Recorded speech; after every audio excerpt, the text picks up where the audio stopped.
ஆசைப்படுகிறேன். வேதத்துல ஒரே வேத வசனத்தை நம்ம படிக்க சொல்லி கேட்கலாமா? வேதத்தை நம்ம திருப்பி கொள்ளலாமா? இந்த புதிய ஏற்பாட்டின் வேதாகமத்தின் புத்தகத்துல நித்திய ஜீவன், அதாவது ஆண்டவராகிய தாம் ஜீவனை கொடுக்க வந்தார். முதலாவது இயேசு உலகத்துல எதற்காக பிறந்தார் என்றால், அவர் ஜீவனை கொடுக்க, தம் ஜீவனை கொடுக்கவே இயேசு உலகத்துல பிறந்தார். அதற்கு 1-2 வேதத்தை நான் சுட்டி காட்ட ஆசைப்படுகிறேன். வேதத்தை திருப்பி கொள்ளலாம். மத்தேயு சுவிசேஷ புத்தகம் 20வது அதிகாரம் 20வது வேத வசனத்திலிருந்து 28வது வேத வசனம் வரைக்கும் நீங்க படிச்சீங்கன்னா, அந்த ஆண்டவருடைய வாழ்க்கையை குறிச்சும் ஆண்டவர் எதற்காக வந்தார் என்பதை குறிச்சும் மத்தேயு சுவிசேஷகர் தெளிவாய் தூய ஆவியின் உதவியோடு கூட இந்த நற்செய்தி புத்தகத்தை எழுதி வைத்திருப்பார். 2வது வேத வசனம் மார்க்கு 10வது அதிகாரம் 45வது வேத வசனத்தை மட்டும் ஒருவன் படிக்க சொல்லி கேட்கிறாமா? மார்க்கு 10வது அதிகாரம் 45வது வேத வசனத்தை மட்டும் நம்ம படிக்க சொல்லி கேட்கிறோம். மனுஷகுமாரனும் ஊழியம் கொள்ளும்படி வராமல் ஊழியம் செய்யவும் அநேக மக்களின் மீட்கும் பொருளாக ஜீவனை கொடுக்கவும் வந்தார் என்றார். ராமன் சொல்லுங்க பார்க்கலாம். இந்த அதிகமாய் திருமறை வேதாகமத்தை தியானிக்கிற தேவ பிள்ளைகளுக்கும், அதிகமாய் பரிசுத்த ஆண்டவருடைய வார்த்தையை கேட்கிற இந்த தேவ பிள்ளைகளுக்கும் வாழ்க்கையில வருகிற இந்த உபத்திரவங்களும், வாழ்க்கையில மனுஷனால வருகிற சில இழப்புகளும் அவங்களுக்கு பெரிதாக தோன்றாது. ராமன் சொல்லுங்க பார்க்கலாம். இதனால் ஆண்டவராக இயேசு சொல்லுகிறார், ஜீவனை கொடுக்கவே அவர் வந்தார். இந்த உலகத்தில் அவர் வாழ்ந்து அவர் பெரிய பெரிய மனுஷனா நிரூபிக்க வரவில்லை. இந்த உலகத்தில் எல்லாருமே நான் தான் பெரிய என்பதை வெளிப்படுத்த அவர் வரவில்லை.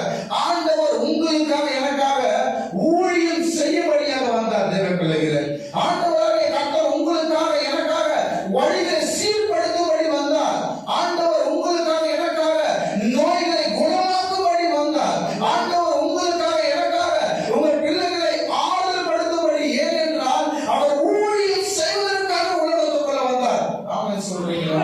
தம் ஜீவனை விடவே இயேசு இந்த உலகத்திற்குள்ளாக வந்தார். இந்த வருஷத்துல எல்லாத்தையும் நம்ம வெளியே எடுத்து போட போகிறோம். நம்முடைய தமிழ் அகராதியில குறிப்பிட்டிருக்காங்க, பரிசுத்தமான வேத வசனத்தை வச்சு கிறிஸ்துமஸ் என்றால் என்ன, அதனுடைய தமிழ் அர்த்தங்கள் தமிழ் அகராதி சொல்லப்படுகிறது. கிறிஸ்துமஸ் என்பதற்கு மெய்யான தமிழ் அர்த்தம் என்ன தெரியுங்களா? நான் மகிழ்ச்சியா இருப்பதை நான் உணர்கிறேன், அந்த உணர்விலே ஆண்டவரின் அன்பு வெளிப்படுகிறது. இதுதான் கிறிஸ்துமஸ்ங்கிறோம். அநேக விதமான வார்த்தைகள் இன்னைக்கு நம்ம குழப்பத்துக்கு நேரம் கொண்டு போயிருந்தாலும், நமக்கு புரிகிற மாதிரி, நம்முடைய சிந்தனைக்கு எட்டுற மாதிரி தமிழ் அகராதி சொல்லப்பட்டிருக்கிறது.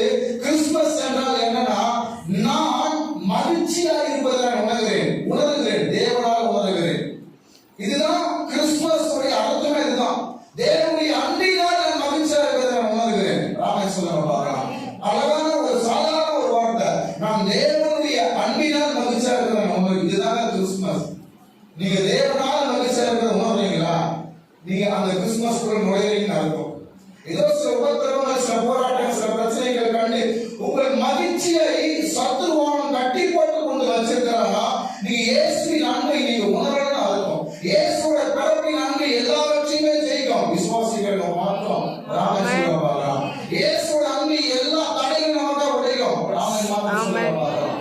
ஆண்டவருடைய வார்த்தை சொல்லுது, இயேசு இதற்காக உலகத்தில் பிறந்தார், தம் ஜீவனை கொடுக்க முதலாவது உலகத்தில் பிறந்தார். அன்பு சபை மக்கள், யாருக்கெல்லாம் தெரியும் சரியா எனக்கு தெரியல.